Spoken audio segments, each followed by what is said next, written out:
Sorry for pulling out of your previously scheduled meetings, Deneen.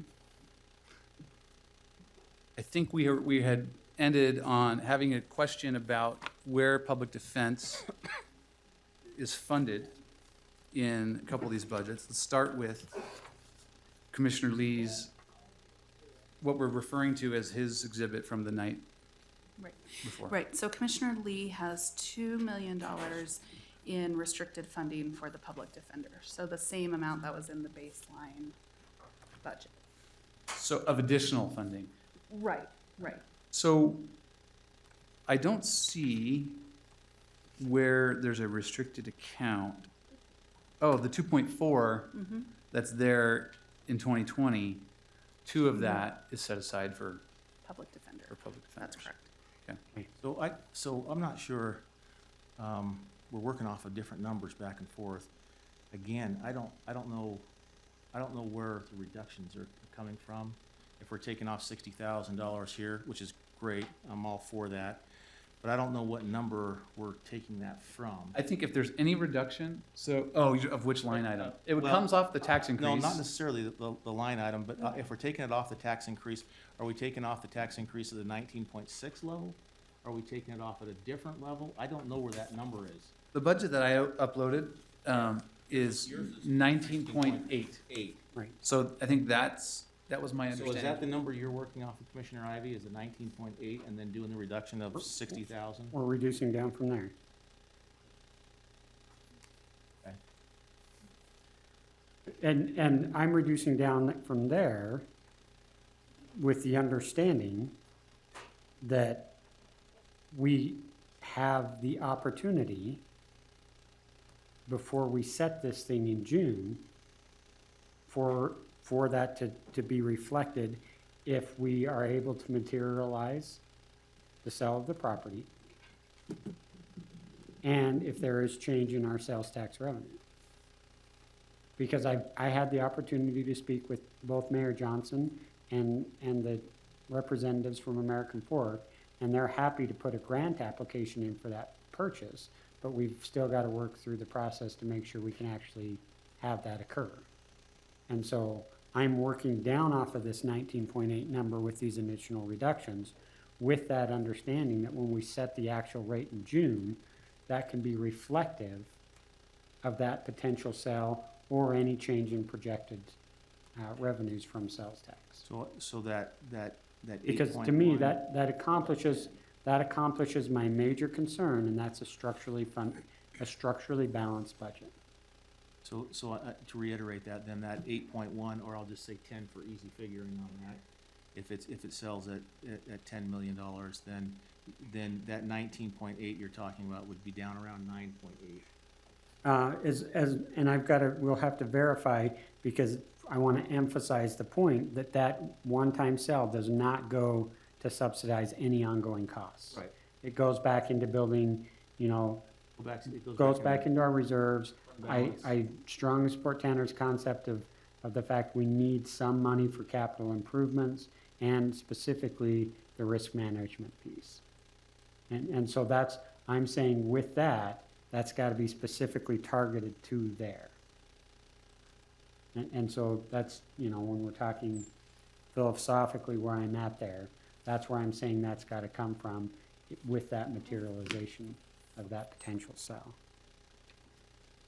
Do we have any, what can we rely on for, in terms of predictability of our ability to sell this and the amount that we might be able to gather by selling this property?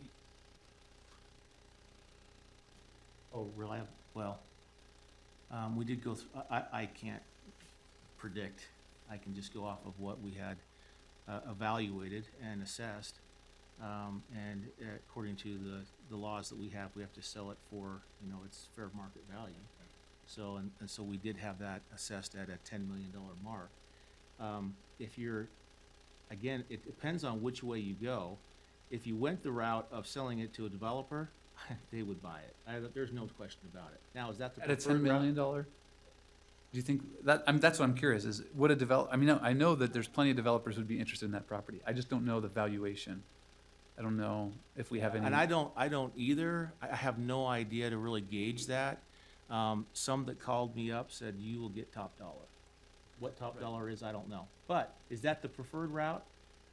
Maybe not. Maybe the preferred route is to sell it at the face value that we're anticipating, you know, to a city municipality that would allow for that space to continue as it is, and then a change management in it, which would be a reduction again in our parks and recs, our TRCC stuff, for us. But I mean, that's all pure speculation at this point.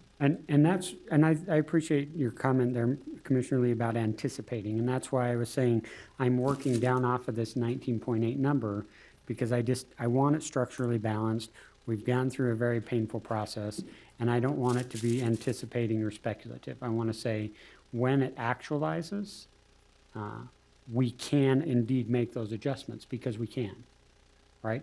We are, and if I get the phrasing incorrect, Dave, you can correct me, we're adopting today and we set in June.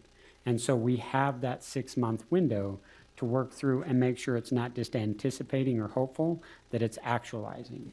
Because I believe that that's being responsible in the way that we're conducting ourselves. I can't, you know, I mean, I can't go buy a new truck hoping that I get $100,000 out of a horse. I gotta have the $100,000 out of the horse to go buy the new truck. And so I want to make sure that we're dealing in those real dollars.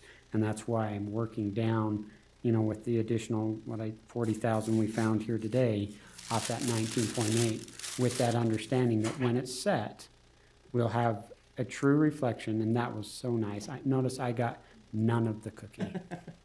We're trying to mend things here. I'll break off a piece and Yeah, hand it back. You're fine. Hey, I found us $40,000 in savings today, so you guys can eat the cookie. You owe me dinner later. And so that's why I'm saying I want to work off of that, realizing that we can, you know, one of the things we've heard expressed is this desire for us to continue on with this as far as, you know, working hard on that behalf. And I think that we're going to do that, and we're gonna see some of the actualization of the efficiency dollars in that first 6 months with our performance-based budgeting as well, to where we get more accurate with that. You know, I appreciate that. I will disagree with that process. I understand it. I understand how your thinking is with that. I'll disagree with that, because what I hear from that over and over is, trust us that we're gonna do this. And, I'm not sure if the people are at that level to say, trust us. And if we did not go that route, there would be a certain, ability to say, force us to do something a little bit different, which in this case, I would rather be underneath that scrutiny instead of under the trust us level. And that's fair. I mean, I'm fine with that level, because that's what people, if I'm not trusted, then don't reelect me. I mean, I'm gonna work through the process. I'm the one that's got all the skin in the game as far as, you know, continuing my public service, so I'm gonna make that commitment that we're gonna work through it. And if there's an opportunity come June to reduce that rate, then that's what we're gonna do. And Yeah, and you could reduce the rate at that point in time, but the tax commission will provide to you a certified rate which you can't exceed. Right. Right. And that, so, I mean, I've made the calls to the mayors. I came back today after meeting with my department heads and found the 4 vehicles. Yeah, and I So appreciate trust, that. you asked me to do these things, so what have I done? I've done them. Keep going. Yeah. Okay. So are there any other proposed cuts? To me, the only other area that I could see maybe some question on is with some assurity coming back from ADAP that we're not in quite as bad a position as originally projected. And again, that's simply because of the state legislature's action the other night, is if we would be okay taking that 200,000 reduction out of the reserve account that we've put in there from the Justice Court. And Take out, that. yep, take out the 200,000 from the Justice from Court. the Justice And Court. instead of putting it in the restricted account, take it out of the budget. So now We're that's just- 260,000. So we're at 260,000. Actually, the vote we took earlier today Got us also another reduces the interagency account by 60. another 60. I think I had 390.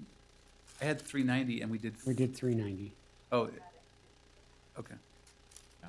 So another 50. So now we're at $310,000 in cuts. And the other one that I brought up, and I'm gonna bring it up again, is the Qualtrics contract. What is that? How much is that? 60, 70? Do you know what the contract is for that one? As far as I know, the Qualtrics, there wasn't any appropriation for Qualtrics in the baseline budget. Oh. Okay. That one came out? Okay. One came out. I didn't see that in there, so thank you.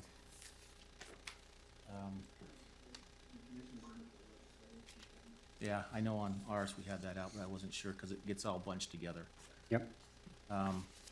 There, and I know we're bouncing between budgets just a little bit. What about UVCVB? I know we've had multiple discussions back and forth on that issue. I realize that one does not hit our general, but we're in a TRCC. we're in a budgeting process in which there's gotta be some clarity on what we're trying to accomplish there. So in my budget, we are required to fund all of that towards authorized expenditures. And so basically all of that amount is going into a general authorized expenditure category, but none of it is officially designated to the CVB. So after passing this budget, and that's frankly how I do it with the Public Defender's Office as well, is I'm funding an amount that I know can be used for public defenders, but I'm not ready to authorize that expenditure. And so that will be done after the budget. We can decide on a contractual basis how much we actually give to that outside agency. Because you got the documents that I gave to you on the public defenders and kind of their fund balance, their balance at the end. I did get that document, and I'm still trying to go carefully through all of that information. And so the CVB would be the same way. Out of the TRT tax, if I understand correctly, in the budget that I have here, and I think in yours as well, the amount is just being authorized, but that is not contractually committing to any particular use or outside agency. And I appreciate that. I think we've had some discussion on it. The concern I have is that there are people that are employed that, if we make some decision on this thing, there's gotta be some time frame in there. In talking with the UVCBB, with some of the members of their board, they put out a proposal to let this thing ride for a year to kind of prove their worth, if you want to put it that way. I kind of latched on to that as an opportunity for us to go through and see how that organization will work. Because my biggest fear is that I don't know where we land if we just all of a sudden yank that money away and go somewhere else and not allocate it, but document it in a different route. So I've been concerned about that, and that was one that I just wanted to bring up for discussion. If it's put into an account for us to decide, then when are we gonna make that decision? That would be the next question. Part of the question is, when's their contract up? I think it's Every year. Yeah, so, So the first year? Yeah. yeah, if we're gonna renew it, we gotta make that decision the first of January. And I, for one, this is an example where I've created some frustration. And that's because I take it seriously to work on behalf of the taxpayers. And so I think we're in a better position in this public process, not telling outside agencies how much we want to give them. Then we can negotiate and make sure we're getting the very best deal for the county, and that we can make sure we're getting the best outcomes and the best service. And so that's one of the reasons why I don't want to, in this meeting, say how much I think we should get. And then we get the opportunity to negotiate and make sure we're getting the best bang out of every buck. And this, you're talking about the UVCBB on that? CVB, public defenders, See, really any outside organization. You know, some of them are essential services, some of them may not be, but when we can negotiate an outside contract, I think we should use our ability to do so. We can't really do that so much with our various departments, right? We're approving a budget for each of the departments, but for those, we have the flexibility of knowing we can take care of our needs, but then after the process, negotiating. so economic development contract. We have, you know, historically had economic development, with groups and organizations. What's the thought on that one? I would be happy cutting that budget out completely. I'm fine cutting that out. What's the dollar figure there? $140,000. Okay? It is. There is a match, and I'm gonna bring this one up, but it's kind of an interesting one. There's a $25,000 match, that has not been put in for Wasatch Mental Health. Now, I'm probably okay leaving that one out of the budget discussion. As we move down through the year, I think we can find things. Think It's we not can like, find when it. we do budgeting, I think sometimes the tendency is that you set this budget and it becomes this stagnant thing where you can't ever move or adjust. But in this case, I think that we can find this, because it's not needed until further down the road. But anyway, I wanted to bring it up as, that it was not. That 25,000 is in both budget proposals. It's already in there. Already in there? Okay. So, Both of so on the I 140,000. thought we had that one out. Did that get added? Because we added it, okay, I must have just missed that, sorry, in the ad. I know it was a concern of mine as we're going down through the adding. But So on the $140,000 Yeah, for, we'd have to check, I don't know what the contract terms are on that. yes, I So remember there was a termination provision. I don't recall what And notice is required. I've had conversations with that which one are we talking about? economic development. Economic Okay. development. I've That had doesn't- conversations. That doesn't end till like July, the contract. That's what we're saying is we can't, might not be able to get out of it immediately. I have, talked to them about my desire to terminate that contract. And I wasn't sure if we would come to an agreement that all three of us think we should. So I think that's good news, but the question is. I worry, I'm not fully on board with it, because I don't know where we land again when we don't have something in place. Is it gonna be one of us, other counties, one of the commissioners picks it up, and they become the economic development person, the go-to person on these issues? You got companies coming in, they're looking for, you know, somebody to land with and start walking them through the process. And so are we saying that we're gonna pick that up and that's gonna be in the commission? Well, I'm just really glad that this is coming out, because for me, as you will see, a lot of the cuts we're talking about, this is a consistent theme. They're not in essential government services. Most of our essential government services, you'll hear in our sheriff's department, they're doing as much as they can with a critical service to keep our community safe. And they have staffing issues, right? Our county attorney's office, you're gonna hear that across the board. But economic development, and our STEM educator, these are important. But as I've looked for cuts all year long, that's one where I identified, you know, the county is in an interesting position oftentimes in economic development, because the companies that come, they want to go to the cities first, right? And they talk with the mayor of Provo or Eagle Mountain, and maybe they talk with the governor's office of economic development. And by the time they talk to us anyway, they already have some sort of deal that they're asking for. So I do not view this as an essential role of government. And even worse, sometimes this role helps facilitate, give away more tax breaks than our residents would want to give to companies coming in. So this is a great one. There's lots of problems with it. I just want to make sure that, overall, if we got to be able to play the game, I want to make sure that somehow we pick that up. It's not just left out to the wind. It's a deliberate action in which we need to be engaged in somehow. So if we're cutting this, how about, this is another thing that I think we've talked about. I think this is a good solution. Right around the first of the year, we try to memorialize and pass, as a county, an economic development policy. It would be that great. shows those outside groups what we, Yeah. what we value, what we want. It helps filter some of these opportunities that come through. And as part of that, we can start to figure out, who else is gonna shoulder some of those responsibilities. So I think that's a good point. Here's why I really like that, because we get lost in the discussion that we are the 29th out of the 29th in the state of Utah as far as counties go for our certified tax rate. And even with an adjustment today, my understanding, Josh, is we're definitely the lowest on the Wasatch Front. We might come in just under Summit County or might bump just ahead of them.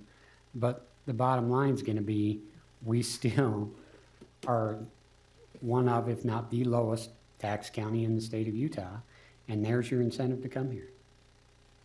You get great workforce, and you get to come to the place that has the lowest tax rate. And I think you'd be lowest in the state. Washington County's the only one that might be a question, given their high level of tourism and non-residential homeowners. Right.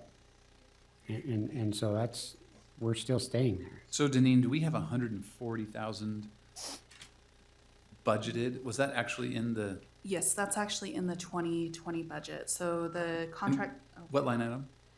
it's in non-departmental. Non-departmental. Department. And so the question becomes, how much do we budget to make sure that if there is a termination notice provision, we still cover our obligations? There's a 60-day notice to terminate. Okay. So we would have to prepare that notice, get it out to them. So 1/6? Well, it's actually, there's probably, I'd add another month at least. so it's it's $15,000 for 4 months of the year, kind of during the summer, and then it's $10,000 for the other 8 months. So January and February would be 10,000, possibly March is another 10,000. So if we put 30,000 in there, 35 to give a cushion, Yeah. Okay. So we were at 310, now we're at another 105,000. So now we're at 415,000.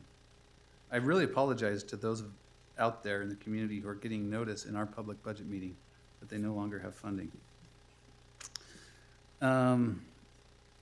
Okay. But the residents, the taxpayers, hopefully appreciate it. Any other items that we want to discuss here? I guess the only other question I would have, and this is going to stem from my conversation with the Justice Court, was on the Attorney's Office. Given the deferment program, the Justice Court did suggest there would potentially be savings in the Attorney's Office. When I met with them, do we want to look at some type of either restricted on their monies or a potential cutback there? I mean, that's, you both have kind of funded that. I just want to bring that was a conversation that I had with the Justice Court when they were going over their things. Is that something we want to look at? Are we confident in David's number and willing to trust in his number and that we've allocated him the right amount of money and the right amount of staffing? Yeah, just as a comment there, the workload probably would not change because the workload would be the same as it has been. Regardless of the reduction in staff, the caseload would not change. That's a hard one for me. As we've talked about, I voted against that increase. And that was the most significant increase of this budget cycle. It was $2 million. And so, and yet at the same time, I've tried to, the truth is I voted no against it, but I'm not sure, because he was trying to get it approved before the budget cycle.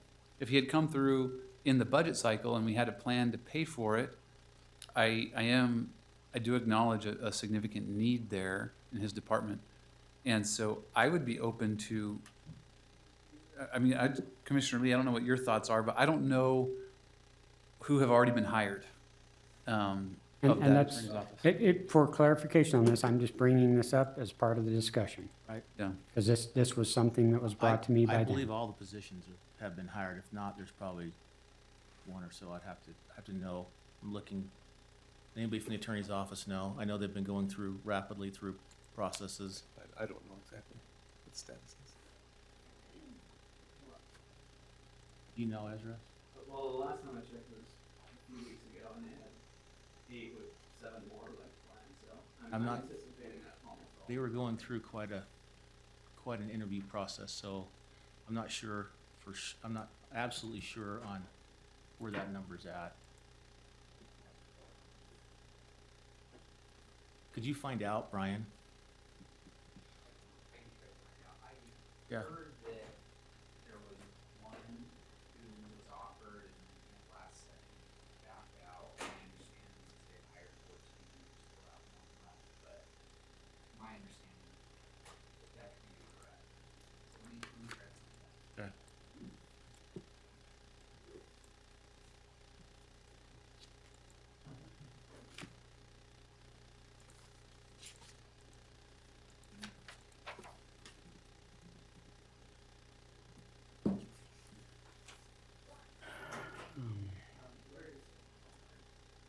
Okay, What do you say?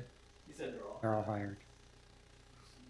And actually, this is, again, what I alluded to, that ended up in a more of an increase because they were all hired, but some of them were hired at a higher scale than the anticipated average, and so it came in a little bit higher.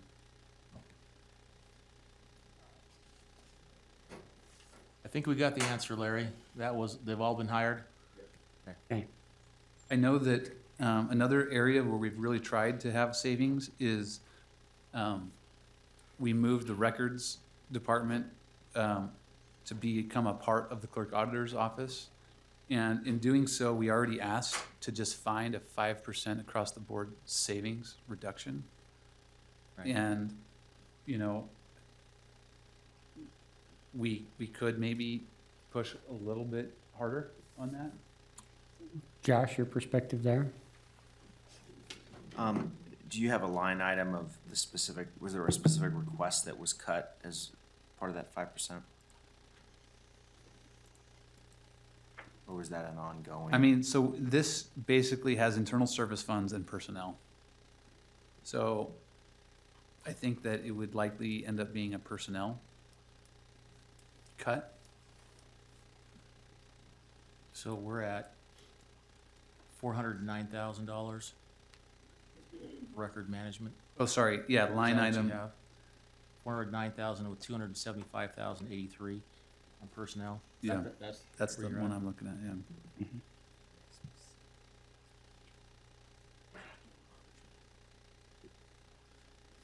I mean, this is a little bit of a hard one because we're asking them on the spot. This is a department that they just took over, and we asked them to just cut 5% before they even had the chance to identify. And I want to give a little bit of cover to the department in that one of the reasons why I was comfortable making that change and comfortable asking for that cut is that Amelia Powers Gardner and Josh in that department have shown a lot of innovation and commitment to taking on budgets and finding new efficiencies. And so, I mean, I think a 5% cut might be sufficient for this year, but I think it's one of those items where longer term, this department might just become part of their department and we can find additional savings in future years. Yep.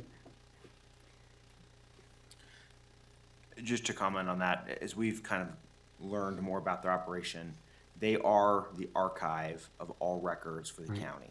Right. And so the ongoing operation is the digitization and retention of records that are required under law for the county to keep.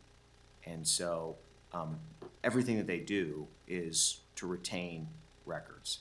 So right now, there's a mountain of millions of documents that are both on paper and microfilm format that eventually have to be digitized for permanent retention archive purposes. So I mean, we can defer the digitization of those records, but at some point, It's- you know, you have a statutory obligation to retain those records, and they do deteriorate over time. So that's the biggest thing that office does. I mean, we could look internally at how we could, you know, bundle space to save maybe internal leasing or you know, internal programming, but just keep in mind that what they do is to digitize the records of the county, and that's a statutory obligation for you to retain records. And you know, it's not like discretionary It's not. spending per se. It's just whatever resources you put to that will determine how many of those records get, digitized over time. Perfect. And that's, given that requirement, I'd probably think that leaving it at the 5% is appropriate. Deneen, I would have a question on it's getting late in the day. The indigent burials, were 20,000 there. Do we have a historical figure of how much we're spending on those burials?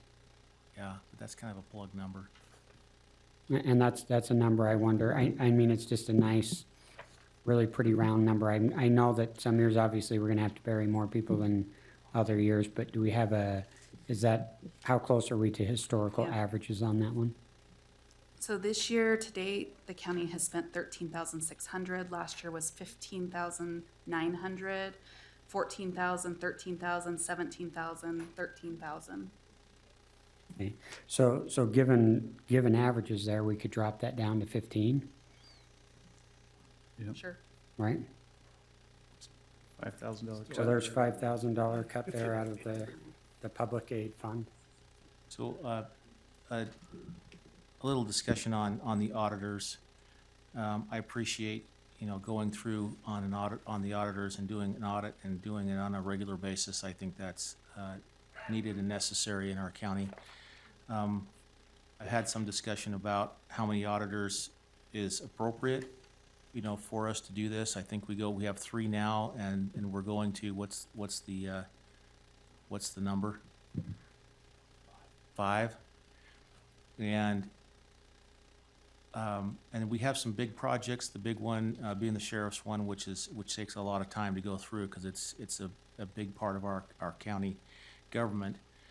The concern I have is that when we increase staffing at that level, typically it's not a reduction, and I know we have a big push to kind of, and I'm on board with the auditing, but I'm wondering if we can't hire out on a as-needed basis, for some of these needs that we have as we're doing this big push. And I don't know what John Dougal's office would do if they would be able to come down and help out, or if they charge. I don't even know if they do or not, or if they just come down as part of the state to help on that to alleviate some of those pressures there in keeping, with the 3 auditors there.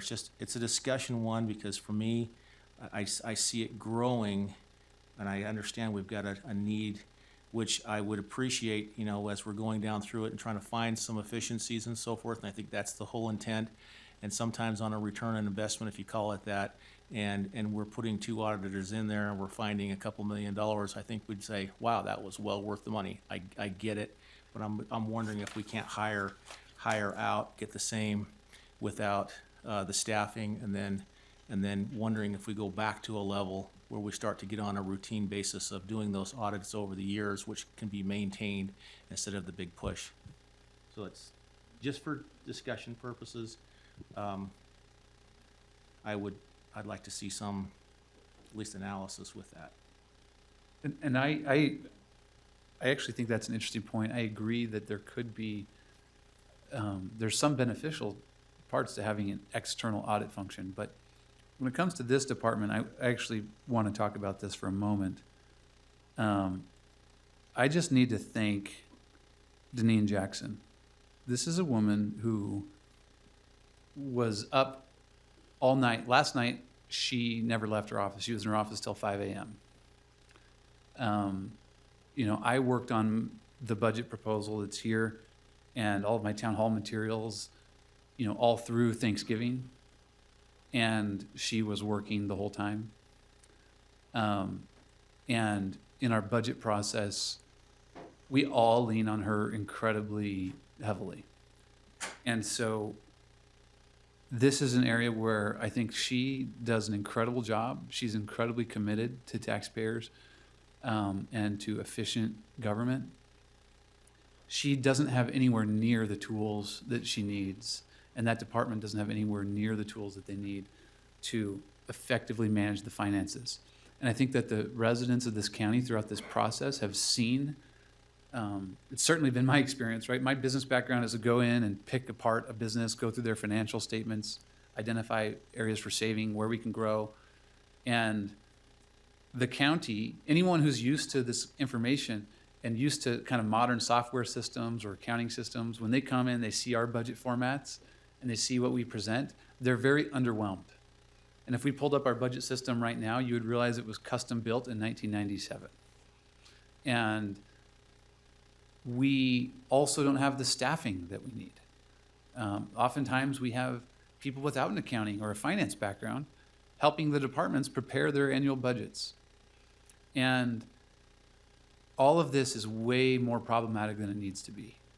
As a county of our size, I often liken this to when you come into a company that hasn't quite reached scale. Sometimes they haven't hired a controller or a CFO, and the owner is still just kind of controlling the checkbook. And so they don't really even know all of the data and analytics of their business. And as they grow, they get completely overwhelmed. This investment in the auditor's department represents us getting a real CFO. We already have one. This means empowering her and empowering this department with the tools that we need. And I really do think that in future years, this will be one of the best ROIs that we can find because it will identify new efficiencies. We complain that we all want to look for savings in the fleet, and Commissioner Ivey finally got some numbers. Public Works, I'm not saying finally to you, I'm saying I think all of us have been waiting for some numbers. And that's an area where we should have.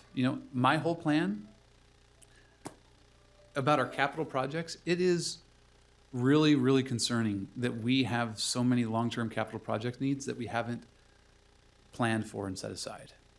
And we passed earlier in the year a budget at the recommendation of our auditors, of our bond rating agencies, to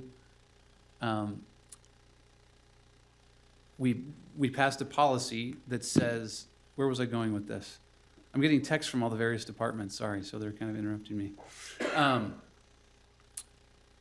Not the reserve plan, but what was our other plan? Deneen, the capital improvement plan, sorry. We passed that, and we're supposed to form a committee according to this policy and start projecting out our needs for the next 5 years. And we haven't done that yet. So we don't actually know what our exposure is. And this is why we need more people, more sophistication, more technology in our auditor's department. So I think this one is a desperate need. And I concur with that, and the fact that one of the things I really like about this ask is it's been directly tied to their performance. And so it's going to be easy to track and monitor. And their office is shown exceptional capacities at data and analytics. That's as we've worked through this. Deneen's been phenomenal. Josh, Amelia have been phenomenal in providing objective, data-driven, information to us so we can make good decisions. And I appreciate that immensely from them.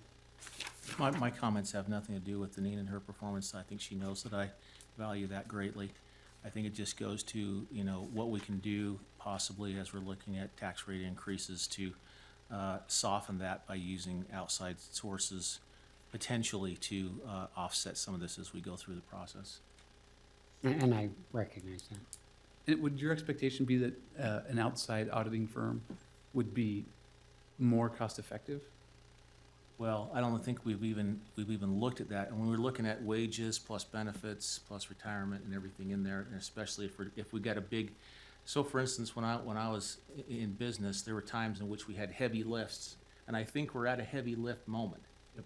And instead of trying to hire out for the total heavy lift, this would be, let's supplement that with already skilled individuals that we can bring right in that can help with the heavy lift, and then we can manage from there. And that's kind of the thinking behind it.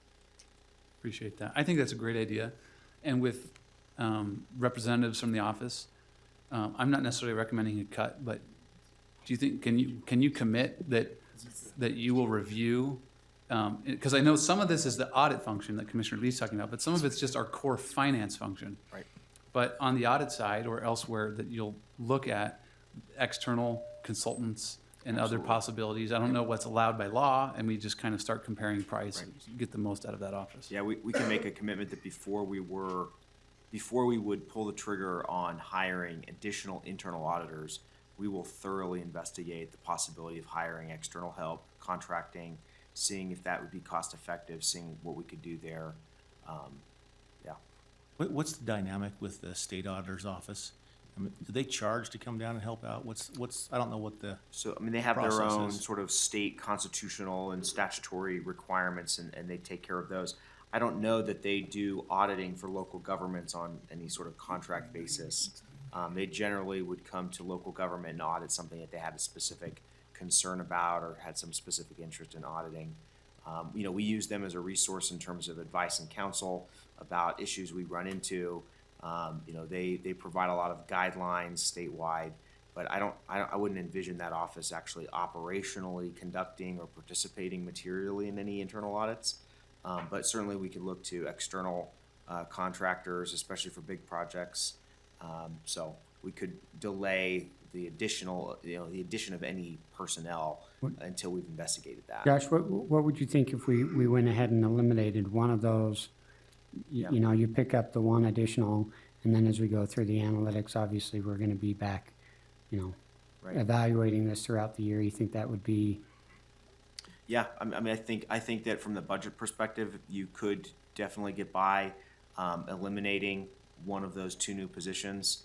And, you know, if we do the analysis and we feel it's really necessary, we could come back you can come back. next year. So I think that's fine. Well, I That'd be mean, you can appropriate. come back mid-year if you're showing us Sure. increased efficiencies, right? Right. Where you're clearly demonstrating that this Yep. process is saving us that new position, then there's Yeah. your money. We don't even have to do anything, right? I Because that's agree. what we hope to find through that is these increased efficiencies. And if you can clearly demonstrate that the addition of this one individual has saved us, you know, the cost of the other stuff, I think you can, makes it a whole lot easier, right? Yeah, I agree.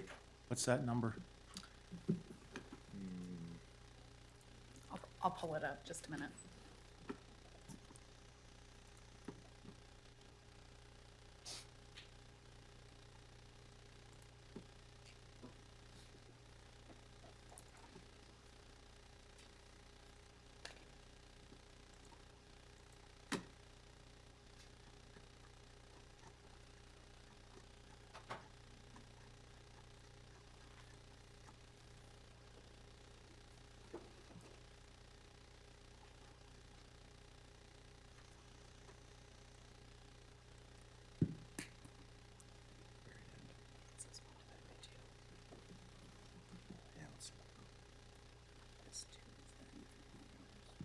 Yeah,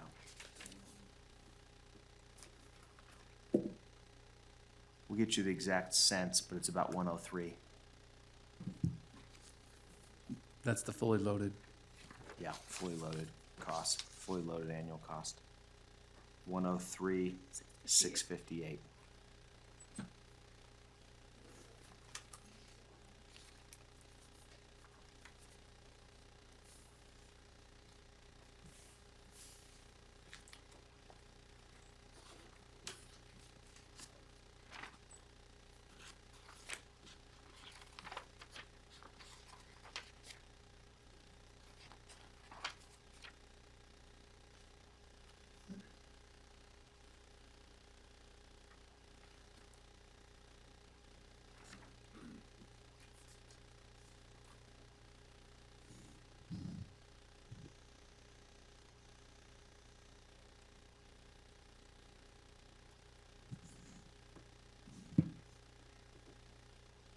Okay, so we were at 415 plus an additional 5 from the internet burial and another 103 from the auditor's position. Is that, we all on the same page still? Yep. 103 is not the savings, that's the new cost, right? This was in the budget, so it's reducing. If we eliminate that, so yeah, we're at 523, 658. 523,000. 103 from the clerk auditor 103,658. and their personnel.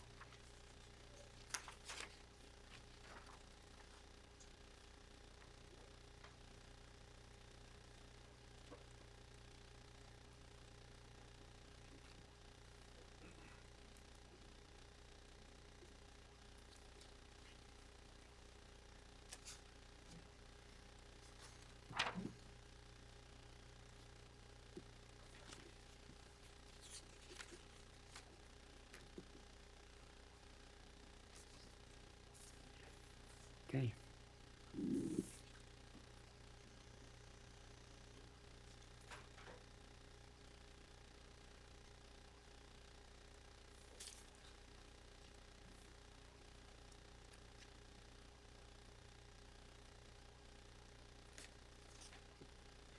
So Deneen, have you been tracking all of these line items so that if we make a motion, I was just gonna ask that. it's consolidated? Or do we need to confirm, or? Yeah, there's some that I probably need to confirm while I was out of the room. But I'll tell you what I have a list of. So I have a reduction of $50,000 from the STEM that was talked about this morning, $12,000 in commissioner mileage, Mhm. $105,000 for economic development, $5,000 for indigent burial, $103,658 for internal auditor, $200,000 for the justice court, and then I think there must be an amount for vehicles, 48,000. So there was 60. 8,000 in recapitalization, which would be an annual ongoing. And then I don't know how you want to factor this back in, but there was a $20,000 one-time off the sale of those vehicles. Or excuse me, 40,000. 40,000. 40,000. It was 12, 8, and 40. 12, 8, and 40. It just goes like that. Right. Richard? Clarify one thing on that. Yep. 2 of those vehicles are directly in general fund. 2 others are in other funds.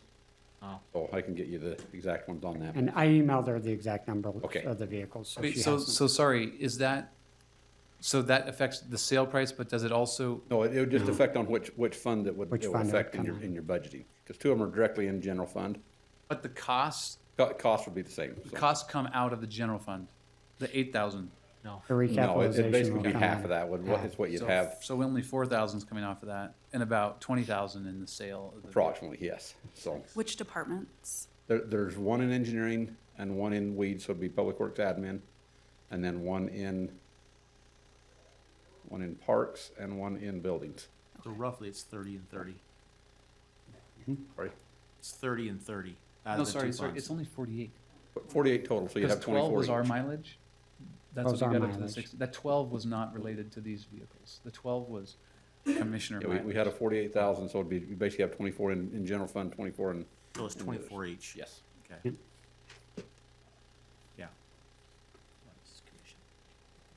What's that total number then that you have there, Deneen? Sorry, let me just back off the 24. So it's $499,658.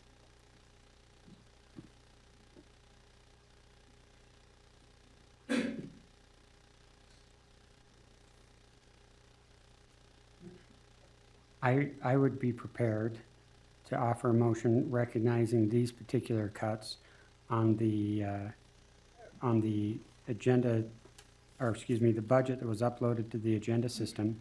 So from that 19.8 number that's on there, we would come down with an additional reduction of the 499,658, which would, do you have an exact number? Because procedurally, my understanding is we would set that number, and then we would pass the budget in the next action item. And I am going to strongly preface this with the understanding that this rate and the budget is to be continually worked on with the sale of the potential sale of the property, to be factored back in before the rate is actually set in June. So we need the dollar amount of the increase. I got it. I'm just double checking. I'll second it for the vote, but it's not reflective of how I will vote.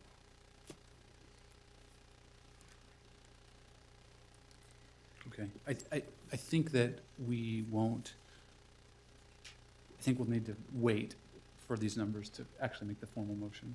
Right, and she's She's good. Yep. getting them right now. So I have that number as $19,312,205. Can you have you repeat that number one more time? Sure.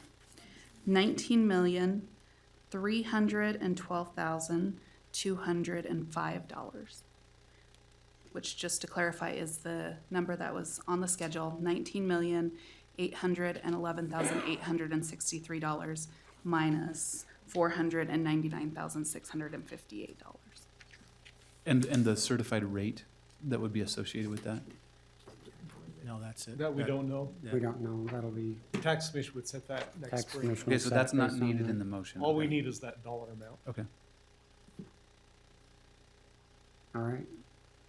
I'd move that we approve and adopt the resolution authorizing the collection of an additional ad valorem tax revenue resulting in the levying of a tax rate in excess of the certified tax rate for 2020 for Utah County, with that dollar figure to be set at $19,312,205, with a footnote that that number can be adjusted as actuals are received in June, and with the potential sale of the property where that number can in fact be reduced prior to it being finalized in that June meeting.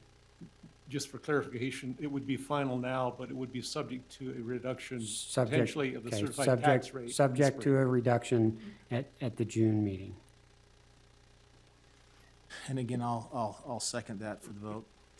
Okay, I have a motion and a second to approve regular agenda item number 4 as stated. All in favor, say aye. Aye. Any opposed? Oppose? Okay, that passes 2-1 with Commissioner Ivy and myself in the affirmative, Commissioner Lee in the negative.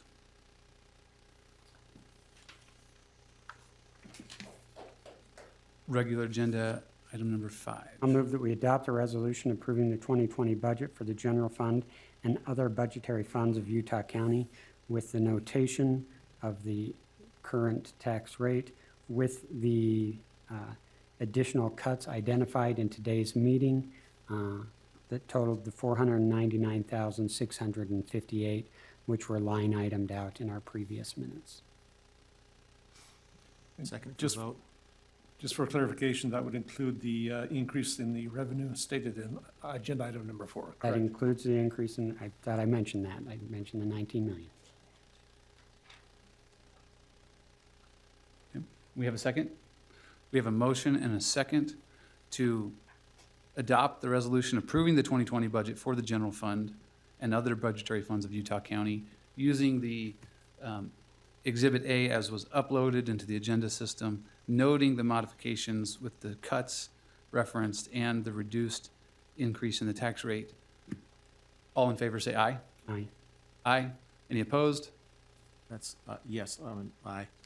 Aye on the opposed Okay, side. that passes 2-1 with myself and Commissioner Ivy in the affirmative, Commissioner Lee in the negative. A final motion. Well, Wait, we wait, actually have oh, 4 we do closed have- meetings we need to set. Dave, which ones did we need again? I'd forgotten. 6, 7, and 8. Motion to strike regular agenda item number 9. Second? We have a motion and a second to strike agenda item number 9. All in favor, say aye. Aye. Aye. Passes 3-0. Motion to approve and set a date, time, and location for the closed meetings as outlined in regular agenda items number 6, 7, and 8 for today's date at this location following the completion of the regular agenda. Second? We have a motion and a second for the closed meetings in 6, 7, and 8. All in favor, say aye. Aye. Aye. Passes 3-0. We'll now move into our closed meetings. Thank you for being here.